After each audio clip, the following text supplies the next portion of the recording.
Welcome to my channel. In this video, I will show you how to quickly split your screen into two halves on Windows 10 using keyboard shortcuts. This method is fast, efficient, and helps you multitask with ease. Start by selecting the window you want to place on one side of the screen.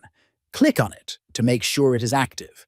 Press the Windows key plus left arrow to move the selected window to the left half of the screen, or press the Windows key plus right arrow to move it to the right half of the screen. Once you position the first window, Windows 10 will display your other open applications on the opposite side. Click on the window you want to place in the second half. That's how you can split your screen into two halves on Windows 10 using simple keyboard shortcuts. This feature is perfect for multitasking and improving productivity.